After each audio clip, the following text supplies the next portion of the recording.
Hello Valpo students, this is Stippich and I'm here to present you the weather update. So right now you can see that Hurricane Melissa is making an impact to Jamaica right now.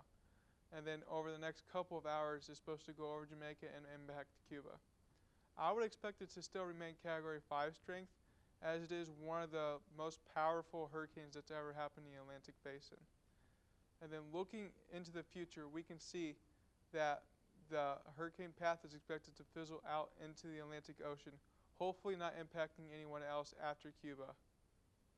Okay, looking at the weather headlights, we can see that fall temperatures are expected to stick around, with light rain being possible tonight and tomorrow. We can expect for Halloween this Friday to be more of a trick and have to bundle up a lot more than expected. So looking at the fall temperatures, we can see that overall, indicated by the colors, that we're near peak color.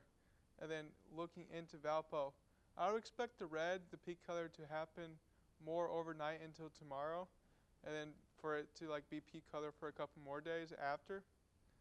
And then looking at the current temps and conditions, we can see that Valpo is around mid 50s, but the high today is around 60, so still expected to get a little warmer. And then over the Chicago region, it is around mid 50s, and then as you move east,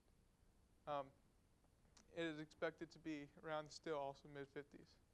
And then looking at the radar, we can also see that there, western Illinois, there is some rain, and is expected to keep moving that way, as you can see. And then in Valpo, it's supposed to be around upper 30s tonight, and then areas in the Chicago region are a little warmer near the lake.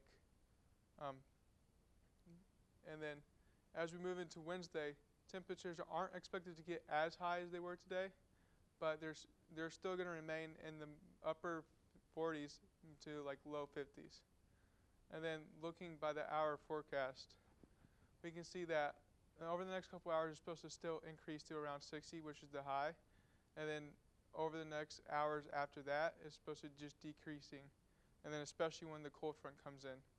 As you can see, when looking at the 7-day forecast, after the cold front, temperatures don't really get above the mid 50s, and then they stick below, and then especially Saturday, it's not even supposed to get above 50.